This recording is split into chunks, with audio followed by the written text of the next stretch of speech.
Bem-vindo ao Leitura de Ouvido, o podcast que transforma linhas em ondas sonoras. Eu sou o Lucas. Eu sou a Dayana. E o episódio de hoje é Fugindo ao Cativeiro, de Vicente de Carvalho. O poeta do mar e cidadão da República, o grande artista do verso neste consagrado poema épico abolicionista. É muito emocionante, tal como Vozes da África, tal como o Navio Negreiro, então você vai embarcar em uma grande jornada aí.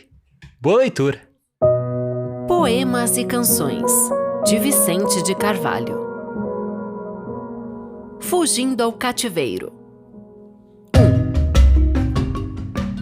1. Horas mortas, inverno, em plena mata, em plena serra do mar. Em cima, ao longe, alta e serena, a ampla curva do céu das noites de geada, como a palpitação vagamente azulada de uma poeira de estrelas. Negra, imensa, disforme, enegrecendo a noite, a desdobrar-se pelas amplidões do horizonte, a cordilheira dorme.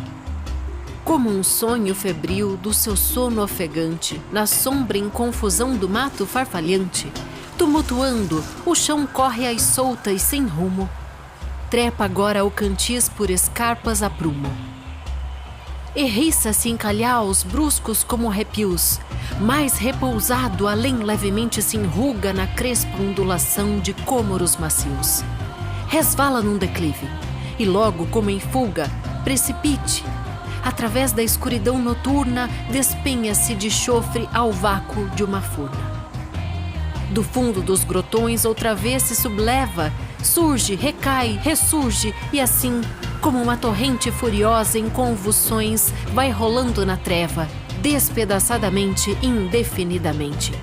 Muge na sombra a voz rouca das cachoeiras, rajadas sorrateiras. De um vento preguiçoso arfam de quando em quando, como um vasto motim que passa sussurrando. E em cada árvore altiva e em cada humilde arbusto, há contorções de raiva ou frêmitos de susto. A mata é tropical, basta quase maciça, de tão cerrada. Ao pé do tronco dominante, que, imperturbavelmente imóvel, inteiriça sob a rija galhada o torso do gigante, uma vegetação turbulenta e bravia, rasteja, lastra, fura, enrosca-se, porfia. Moutas de craguatás agressivos, rasteiras trapoeirabas tramando o chão todo, touceiras de brejaúva, enriste inflexas ouriçadas, de espinhos. E por tudo, e em tudo emaranhadas as trepadeiras, enredouças balouçando hastes vergadas, galho a galho acorrentado, árvores afogando arbustos, brutalmente, enlaçando a jiçara o talhe adolescente, com espécies formando a trama de uma sede, atulhando o desvão de 2 troncos, a plebe da floresta oprimida e em perpétuo levante.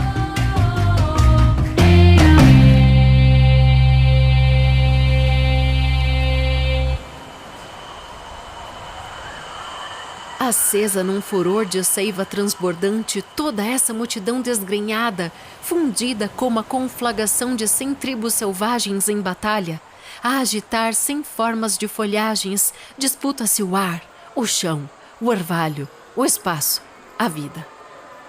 Na confusão da noite, a confusão do mato gera alucinações de um pavor insensato, aguça o ouvido ansioso e a visão quase extinta. Lembra e talvez abafe o urros de onça faminta, a mal ouvida voz da trêmula cascata que salta e foge, vai rolando águas de prata. Rugem sinistramente as moutas sussurrantes, ocultam-se traições de abismo numa alfombra. Pênedos traçam no ar figuras de gigantes, cada ruído ameaça e cada vulto assombra.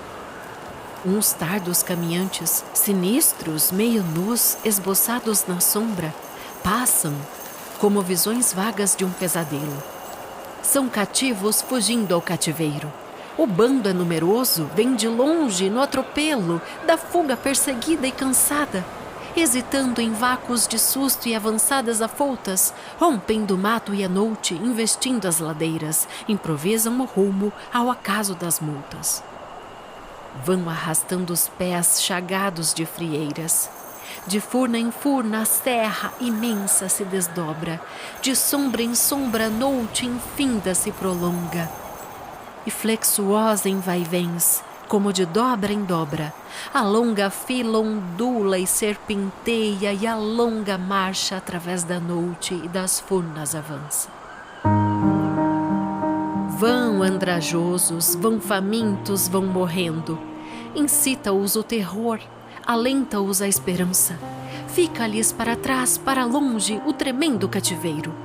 E através desses grotões por onde se arrastam, do sertão que os esmaga e os esconde, da vasta escuridão que os segue e que os ampara, do mato que obsta e apaga os seus passos furtivos, seguem almas de hebreus, rumo do Jabaquara, o Canaã dos cativos. Vão calados, poupando o fôlego. De quando em quando, fio d'água humilde, murmurando as tristezas de um lago imenso, algum gemido, um grito de mulher, um choro de criança, conta uma nova dor em peito já dorido, um bruxoleio mais mortiço da esperança, a rajada mais fria arrepiando a floresta e a pele nua, o espinho entrando a carne, a aresta de um seixo apunhalando o pé já todo em sangue, uma exacerbação nova da fome velha, a tortura da marcha imposta ao corpo exangue, o joelho exausto que contra a vontade ajoelha. E a longa fila segue, a passo vagarosa, galga de fraga em fraga, montanha fragosa, bem mais fragosa, bem mais alta que o Calvário. Um, tropeçando, arrima o pai octogenário. Os mais valentes dão apoio aos mais franzinos, e mães, a agonizar de fome e de cansaço, levam com o coração mais do que com o braço os filhos pequeninos.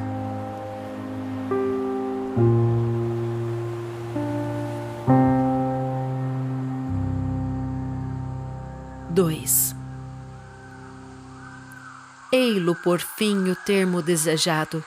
Da subida a montanha volta e cresce, de um vale escuro ao céu todo estrelado, e o seu cume de súbito aparece de um resplendor de estrelas aureolado. Mas ai, tão longe ainda!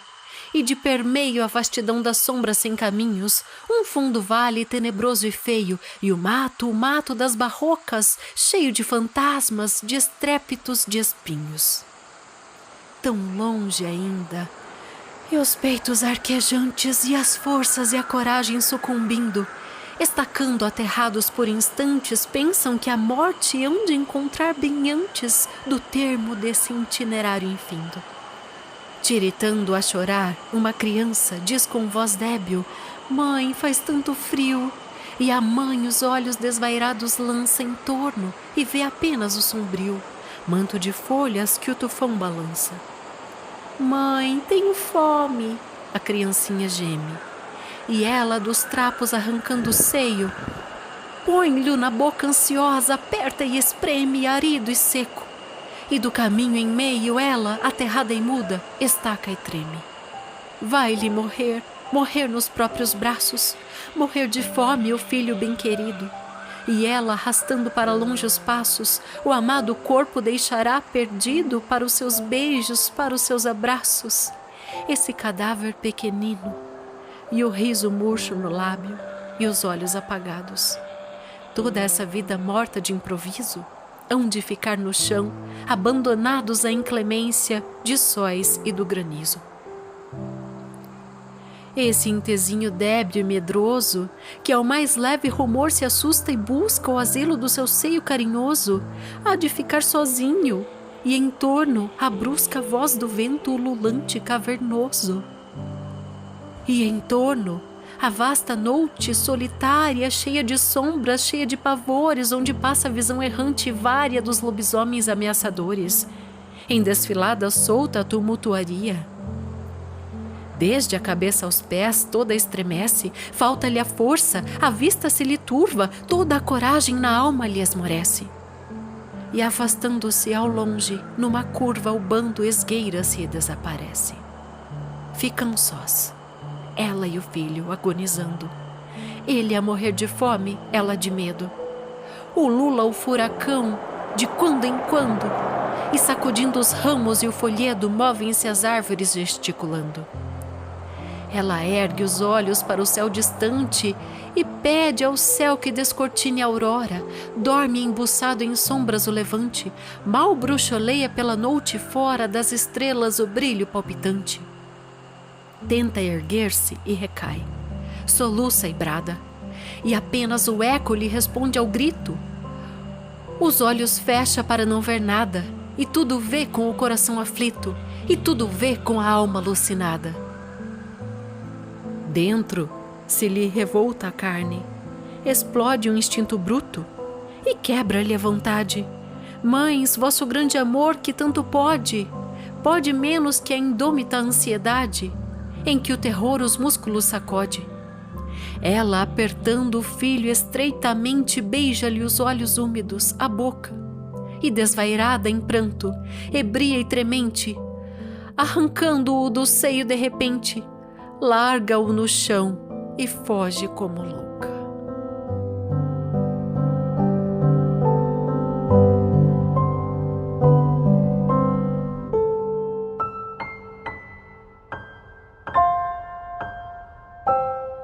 Três.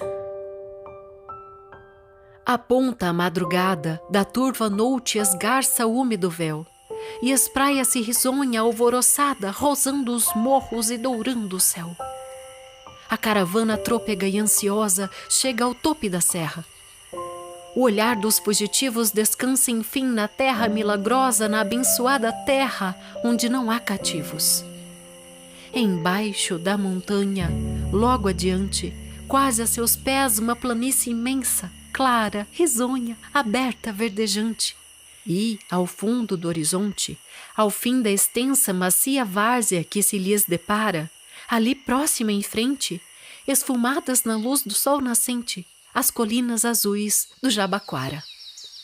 O dia de ser livre, tão sonhado, lá do fundo do escuro cativeiro, amanhece por fim, leve e dourado, enchendo o céu inteiro. Uma explosão de júbilo rebenta desses peitos que arquejam, dessas bocas famintas, dessa turba macilenta.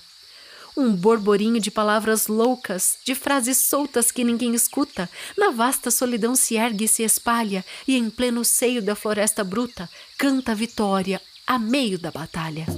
Seguindo a turba gárrula e travessa, que se alvoroça e canta e salta e ri-se, um coitado, com a trêmula cabeça toda a alvejar das neves da velhice, tardo, trôpego, só, desamparado, chega afinal e surge à superfície do alto cimo, repousa consolado longamente nos longes da planície, o olhar quase apagado.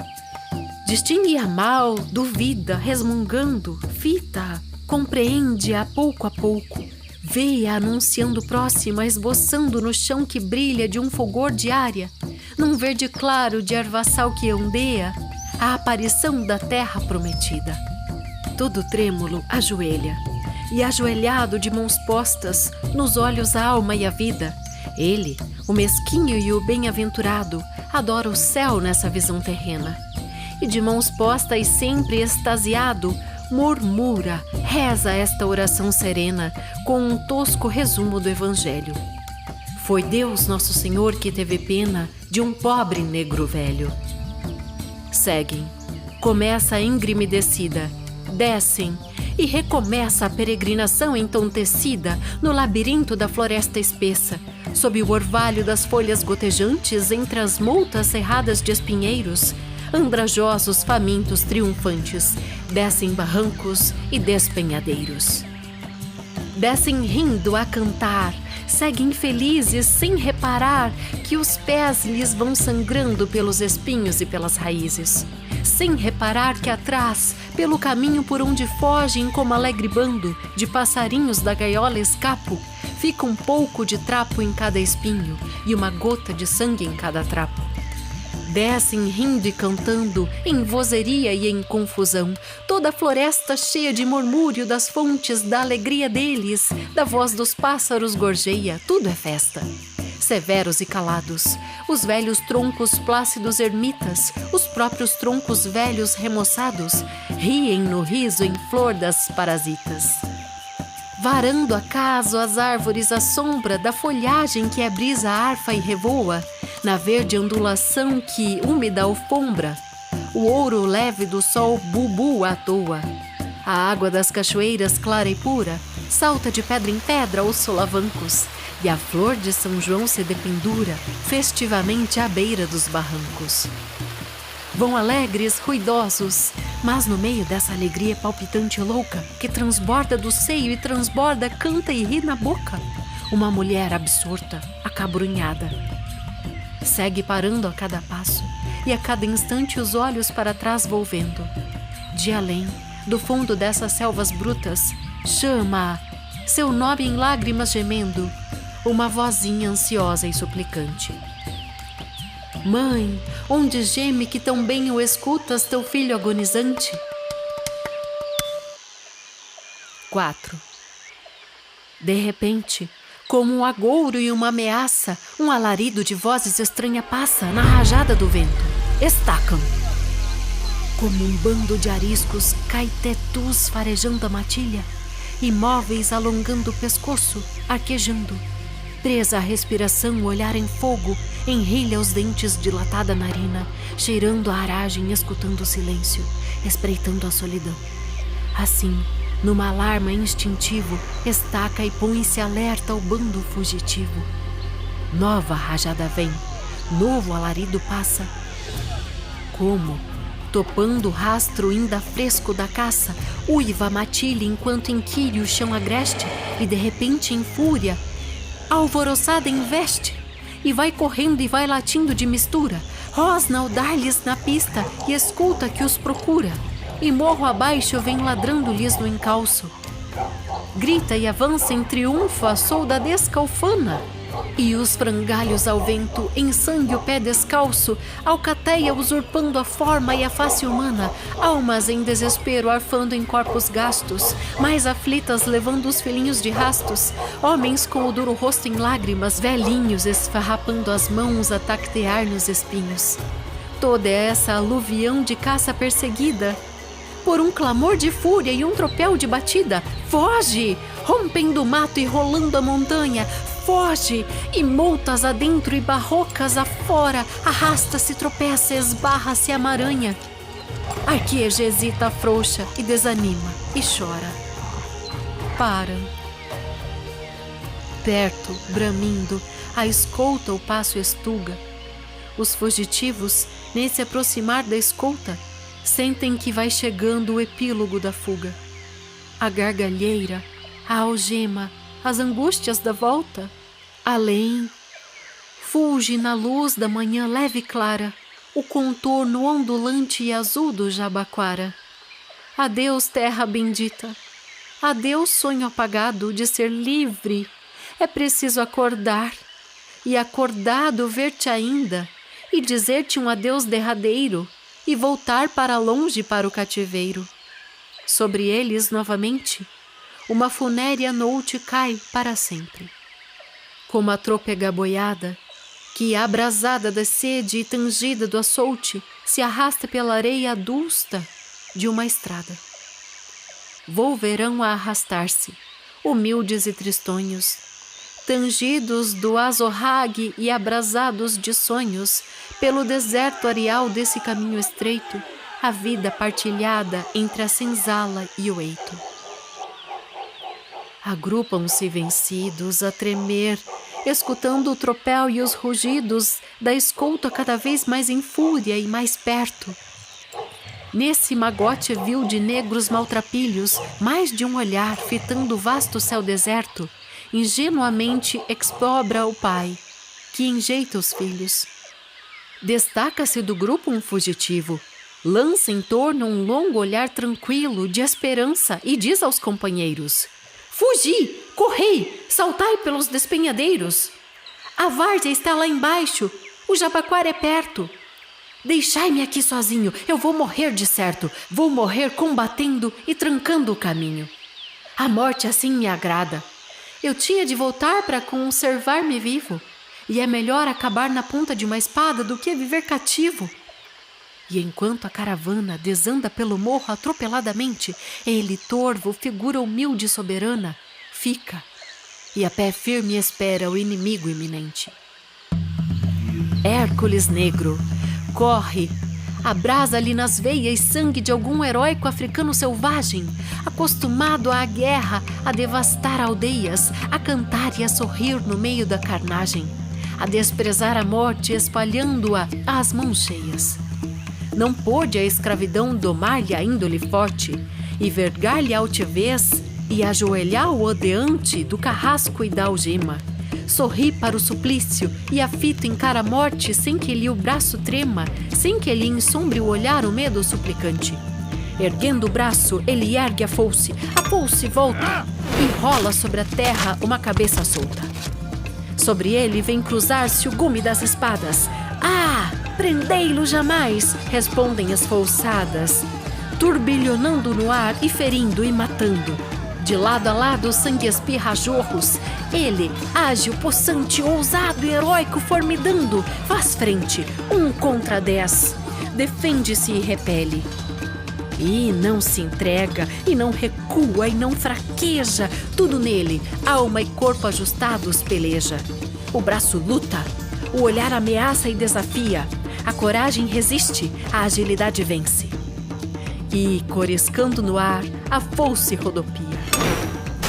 Afinal, um soldado, hebreu de covardia, recua, vai fugir, recua mais, detém-se. Fora da luta, sente o gosto da chacina e vagarosamente alcançando a carabina, visa, desfecha. O negro abrira um passo à frente, erguera a foice, armava um golpe, de repente. Estremece-lhe todo o corpo fulminado. Cai-lhe das mãos a foice, inerte para um lado. Pende-lhe inerte o braço, impotente, indefeso. Ilumina-lhe ainda a face decomposta, um derradeiro olhar de afronta e de desprezo. Como enxame em furor de vespas assanhadas, assanham-se-lhe em cima os golpes em resposta e retalham-no à solta os gumes das espadas. E retalhado, exausto, o lutador vencido todo flameja em sangue e expira num rugido.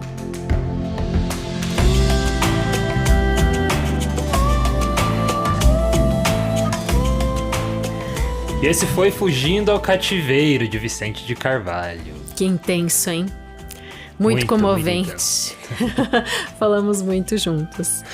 Nossa, a gente tem que avaliar essas 4 partes, né? Em que esse poema épico é composto. Sim.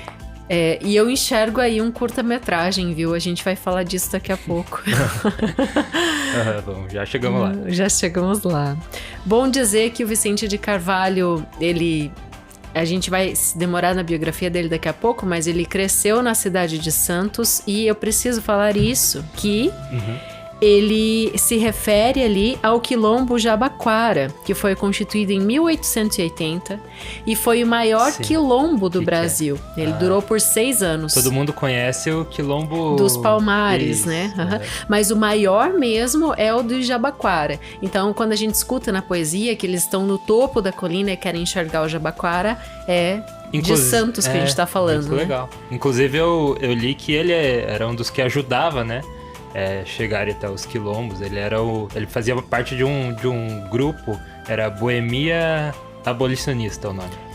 Que legal. Bem interessante, que ele fazia esse trabalho de resgatar, né, os escravos, ajudar eles, né? A presença do Vicente de Carvalho é muito forte, né? Nessa campanha abolicionista e que vem depois, né? Ali nessa questão, ele já era um jovem quando foi abolido, e também na Primeira República, que foi um assunto recente nosso aqui. Foi um jornalista muito retrasado, a gente falou sobre a Primeira República. Isso mesmo, um jornalista muito atuante, então tem tudo a ver isso que você acabou de falar. Mas vamos a essas 4 partes, então, Lucas. A gente tem esse início, né? Fugindo ao Cativeiro, foi declarado pelo Vicente de Carvalho como um dos poemas que ele mais gostou, né, de toda a sua feitura literária. Ele começa então ambientando essa natureza, né? A gente tem esse inverno rigoroso. É igual uma estrutura, né, de uma estrutura clássica, né, de 3 atos. Aqui a gente tem 4, mas tem 2 atos ali que daria pra juntar, né? Sim. Que eles fazem parte da mesma narrativa ali. Mas ele começa justamente, né, ambientando o leitor, né, onde a gente tá e você ainda não sabe ao certo o que tá acontecendo, você vem a saber nos versos seguintes, mas ele ambienta você, onde você tá, né, cria todo esse mundo em volta aí. Perfeito. A gente percebe que uma vez ambientado esse tempo e espaço, essa floresta tropical ela se mostra como bem inóspita, né, para os personagens que vão circular por ali. Frio, né? E ele até usa o termo Noite. estrépidos espinhos, né? E isso, só a palavra estrépido em si já cutuca, né? Imagina os espinhos juntos. Esse espinho volta várias vezes, né? Depois, durante o narrativo. E essa coisa dos trapos, né? Irem ficando nos espinhos e o sangue no trapo. Então, é muito figurativo e muito intenso. Mas Sim. então ele entra ainda nessa parte 1, mas depois que ele ambienta essa natureza, ele fala que são fugitivos e ele se demora numa mãe e num filho, que fazem a atuação no ato 2, né? Sim, então ali tem esse incidente, né, que acontece, que é um incidente, digamos, mais intenso, né? Depois tem a batalha, mas digamos que ali é o que puxa, assim, o leitor pra dentro mesmo, né? Ele mostra realmente o que tá acontecendo, assim, de forma bem crua, bem intensa e, né, sem nenhum filtro. Nossa, é muito justo porque impactante. ele também é um poeta naturalista, você falou muito bem, né? Então, o naturalista, ele não se preocupa em pôr filtros, né? Ele trabalha com o real mesmo, né? Tanto que é um poema, mas parece quase um conto, né? Junto, ele tem essa narrativa bem linear, construída, assim. Porque é épico, né? Justamente, ele se propõe a contar essa batalha, né? Essa fuga heróica, né? E essa mãe e esse filho, eu confesso, Lucas, me emocionaram demais, até na hora da gravação, porque a amamentação que ela tenta dar naquele peito seco, né? E a gente percebe que a criança morre com a boca no peito e ela tem que arrancar a criança e daí ela sai correndo pra encontrar de novo o grupo. Tem que deixar ali a criança, é muito difícil, muito intensa essa parte. E depois na parte 3 volta, ela fica escutando a criança chamar, né? Ou seja, essa mãe deixou o corpo da criança, mas ela não deixou a criança de dentro dela, né? Sim. Ela sempre vai ficar com essa saudade e com aquela falta, né? Podia ter terminado ali, né? E terminar de forma super triste. Já tava pronto, né? Mas continua e ele faz a história continuar de forma bem efetiva. Aquilo marcou e a história continua, né? Aí logo depois desse acontecimento tem a ascensão, assim, né? Que a gente vê dentro de um roteiro isso, né? E só que aqui acontece tanto literariamente quanto fisicamente, porque o que acontece? A caravana sobe a serra, vai lá pra né? Então tá no alto ao mesmo tempo que a narrativa sobe, então a gente tem essas duas coisas acontecendo juntas. Bem né? certinho mesmo. Bem legal. E no topo da serra enxerga as colinas azuis do Jabaquara. Achei lindo Esperança, isso. Né? Esperança, até porque a gente tá falando que eles estão vendo ali um oceano, né? Que é Santos, propriamente dito, né? Nessa época, um pouco depois, nesse entorno desse período, se tornou o maior porto de café do Brasil, né? Então, a gente tem também uma cidade crescendo e Jabaquara, nesse momento, acolhendo os fugitivos. Aí a gente caminha para o quarto ato, né? Depois desse pico de esperança, eles enchem o coração, né? De possibilidades de uma nova vida. Sim, e quando vai chegando, né? No quilombo, começa a dar algumas dicas, né? Aquilo dos espinhos, de novo, né? Pisou nos espinhos, deixou sangue, deixou trapos. Ou seja, né? Vai deixando a trilha, né? Pra seguirem eles, e daí ele comenta assim, de certa forma, eu entendi que eram cachorros, até por isso que eu coloquei o som dos cachorros, mas acho que era isso mesmo, né? Sim, que ele farejadores, né? Ele usou outras palavras, assim, pra descrever isso. Mas que daí vai se aproximando, né? E você vê que a história vai terminar dessa forma trágica, né? Vão capturar eles de volta. Até que surge o Hércules Negro ali. Isso, lindo, porque esse termo, ele reverbera na crítica literária, né? Que ele cunhou mesmo o Hércules Negro, que é um dos fugitivos que se torna herói, porque ele se desgarra e fala, não, eu vou morrer com honra e vou atrasar o caminho. Vocês saem correndo, vão de uma vez, né? Achei e dá foiçada pra tudo que é lado e cabeça rolando, tipo um Dorak, né? Exatamente, lembra muito. Rolando e pega 10 sozinho, né? Então é uma batalha... imagina, né? Devia ser o mais forte do grupo ali. Aí vamos pensar na sacanagem que acontece, e não é à toa que o Vicente de Carvalho coloca o fim desse herói com um tiro. Então a gente tem ali um embate da modernidade rolando também, enquanto ele, com toda a sua... um homem bravio, né? Forte, corajoso, com suas próprias mãos e lidando ali com o instrumento cortante, que é a foice, que é também um instrumento de trabalho. E até nesse narrativa eu quero contar aqui pro leitor de ouvido... faz um estrago. Que eu li o texto original num livro de 1917, no português arcaico. Então, é foice, é note, e tem alguns termos ali que, pela falta de, ou sobra de acento, ou troca de letras no nosso português do século ainda 19, né, de repente não saiu tão perfeito algumas palavras. Mas é porque realmente é muito intensa a narrativa, e eu acho que às vezes é melhor você imprimir a intensidade do que às vezes mudar um tom de sílaba, sabe? Sim, porque... no cinema já fala, né? Se faz 2 takes de alguma coisa, se um tá com a atuação bem feita e o outro tá desfocado, vá com o que tá com a atuação bem feita, né?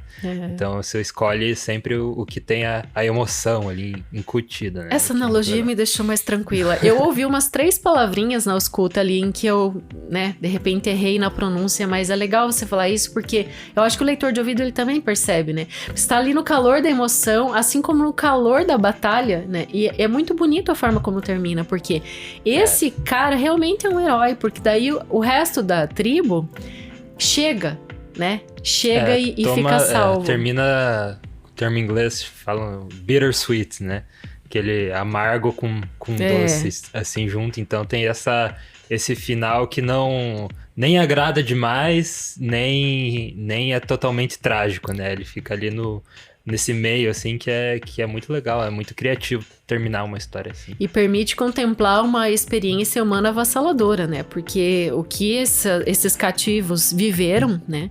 É algo assim que você tem que saber que isso aconteceu na história do Brasil. Isso é história real. Grupos como esse, retratado nesse poema épico tão lindamente, viveram de fato coisas assim, né? Então é muito importante a gente trazer à tona um episódio desse. Era chamado de Canaã dos Cativos, né? O Jabaquara. Legal. E acolheu de 2 a 20 mil pessoas durante esses 6 anos de funcionamento. Pessoas subtraídas da escravidão.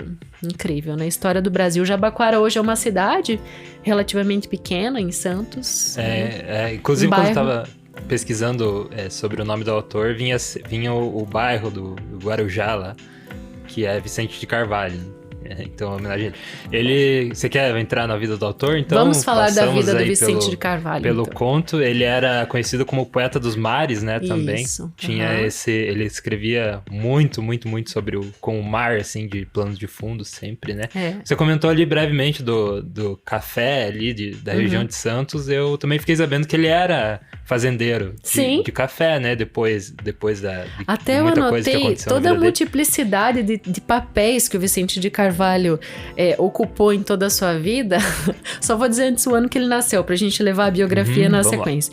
Então ele nasceu em Santos e morreu em Santos. Nasceu em 5 de abril de 1866, 22 anos antes da abolição da escravatura.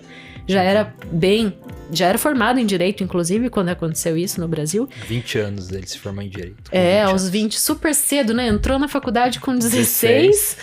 Aos 20 estava formado, bacharel em Direito. E ele morreu em 1924, no mês de abril também. E também em Santos. Então, nessa trajetória, olha só, eu notei tudo que ele foi. Você bem disse, fazendeiro, realmente ele foi fazendeiro. Empresário, chefe de família, jornalista combativo, advogado, político, magistrado, que ele também atuou como juiz, né? Ele foi ministro do Tribunal de Justiça do Estado de São Paulo. Mais tarde, né? Mais tarde, Aqui tô falando tudo, né? Poeta e contista e Tananã, ele era tio-avô da Maria Valéria Rezende, a minha amada. Então, a Maria Valéria Rezende, a grande escritora aí, nacional brasileira, com renome mundial, né? Uhum. E sua best friend aí, e sua amiga de longa data já, quase, né? Vários anos que você conhece, ela já entrevistou, e é uma escritora, tem acho que todos os livros dela aqui, daqui a pouco vai começar a comprar de novo o livro, ter 2 cópias de cada um. Pra dar pros amigos de presente. E é muito interessante essa curiosidade, né? Inclusive, você escreveu sobre isso? Sim, que quando menina, ainda antes de ser alfabetizada, Maria Valéria Rezende decorava os versos do tio-avô, né, do Vicente de Carvalho, pra eles fazerem os saraus, né? Então não tinha televisão, né? Nessa época as pessoas iam na casa umas das outras à noite pra... A literatura era o entretenimento. Isso. Né? Tinha essas leituras de poesia em grupos, justamente, né? E era muito comum eles irem à casa dos familiares da Maria Valéria, porque tinha uma tia paralítica, que também era poeta. Que absurdo, né? A literatura era o entretenimento. E daí é legal saber que, além de Fugindo ao Cativeiro, os preferidos do Vicente de Carvalho em toda a sua produção poética são ainda Palavras ao Mar, Cantigas Praianas, A Ternura do Mar, tudo com mar, né? Rosa, Rosa de Amor, Velho Tema, que eu fiquei... Será que eu faço Velho Tema ou Fugindo ao Cativeiro? Velho Tema ou Fugindo ao Cativeiro? Daí a gente acabou fazendo Fugindo ao Cativeiro e foi muito bom a escolha. E ainda Pequenino Morto, é um dos que ele gosta muito, que todos eles estão nesse livro, que é Poemas e Canções, né? Saiu em 1908 e tem um prefácio lindíssimo e extenso do Euclides da Cunha, que um escritor que admirava demais o Vicente de Carvalho. Então ele faz toda uma trajetória assim nesse prefácio. A edição que eu li já é a terceira, que é de 1917, né? E igual se permanece com esse prefácio do Euclides da Cunha, muito bonito de ler. Até eu separei um termo aqui que eu quero ler. Um termo? Dele. Um trecho. Um trecho. Tá bom.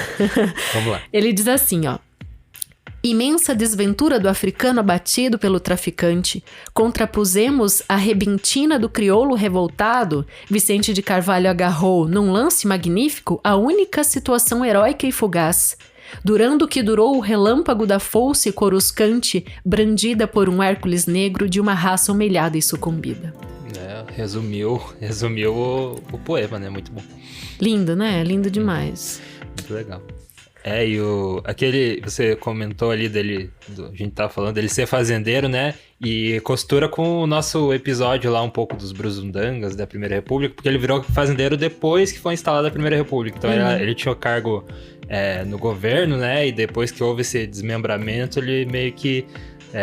tô saindo, vou morar no interior. Daí que ele virou fazendeiro. Né? Muito bem lembrado. Muito interessante. Interessantíssimo, nossa. E sobre ser praticamente um filme, é isso que você bem colocou, né? A gente enxerga ali os 3 atos, né? Caracterização de tempo e espaço, daí a gente tem esse alto, né? Tem essa batalha final e tem esse desfecho com essa... né? Doce amargo junto ali. Então... muito cinematográfico mesmo. Tá pronto o filme aí, quem quiser fazer, pega o roteiro e faz. Pode até usar a narração do Leitura de Ouvido, dar os créditos. Falando em créditos, trilha. Então... vamos dar os créditos para os nossos produtores executivos aqui do Leitura de Ouvido, as pessoas que colaboram com a gente lá no apoia.se/leitura de ouvido, que é o nosso financiamento coletivo. Então, se você quiser fazer parte desse financiamento coletivo e fazer parte da causa que a gente está trazendo, né? É bem importante a gente frisar que a gente traz essa forma descontraída de falar sobre literatura, essa forma mais acessível, né? Mas é por essa causa de levar a literatura para as pessoas hoje na forma de podcast, que é tão acessada hoje, né? Que tudo tá virando podcast, parece. E tem mais, por amor à literatura e às histórias, a gente digere tudo para você. Então, todos esses termos técnicos, né? Toda essa circunstância que tá de pano de fundo nas escolas literárias, que às vezes entram de uma forma tão quadradinha na escola, aqui a gente traduz e faz ligações com a atualidade, né? Então, com certeza. A gente ama o que faz. Tem muita técnica por trás, mas tem um amor gigantesco segurando tudo isso. Isso é um podcast com... Eu tô me gabando aqui. Mas é um podcast com conteúdo. A gente tá vendo muito podcast, principalmente nacional, né? Que tá pegando a influência de Joe Rogan e esses podcasts gringos, assim, que gostam de fazer as polêmicas, né? Parece, tipo, equivalente ao Faustão e ao Luciano Huck, ao Ratinho do podcast. Então, é essa forma mais... Fofoca. Essa forma de criar polêmica e fazer você clicar no vídeo e você assistir. E, às vezes, você assiste, fica sabendo da polêmica e o seu QI continua o mesmo. Eu vou te falar que fazer um podcast na linha que a gente faz é um trabalho árduo. Às vezes eu me pego assim, puxa vida, mas a gente faz tanta coisa e tem... X inscritos no canal. Então... X seguidores. Não é justo. Fulano que faz aquilo, tem tudo aquilo. Mas enfim, a gente... É difícil competir com esse gênero de podcast mais clickbait, né? Mas a gente tá aqui com você, que está nos ouvindo até agora, e a gente pede aí a sua colaboração para nos ajudar a crescer ainda mais, compartilhando com amigos. Passando para as pessoas que gostam de literatura, que gostam de evoluir intelectualmente como você. E graças aos nossos apoiadores, pronto, fechamos parênteses, vamos voltar. Só quero dizer que fazendo o podcast assim, a gente está fugindo ao cativeiro. Gostou da associação? Boa associação, tem o prêmio Associação do Dia. Os nossos apoiadores, então, chegamos, enfim, neles. Nossos produtores executivos são eles: Anderson Luiz Fernandes, Bibiana Dana, Bruno Guedes com o Grupo Danco, Cristiane Bastos Cota, Cláudia Lubi, Denis Roberto da Silva Petuco, Kênia Garcia Bento Torquato, Letícia Lemos Grit, Lilian Renert, Raimundo Gabino dos Santos, Rosângela Marquesi, Sérgio Rico da Luz, Silvio Schmidt e Zenilda Ribeiro. Obrigado, vocês, apoiadores do Leitura de Ouvido. Mais uma vez, se você quer ser um dos nossos apoiadores e nos colaborar com alguns pilas do seu bolso, aí entra em apoia.se/leitura de ouvido, que você pode colaborar desde R$5 até onde você alcançar. E vamos então comer o sushi, que eu vi a moto buzinando. Vamos. Que já chegou. E você, até a próxima leitura.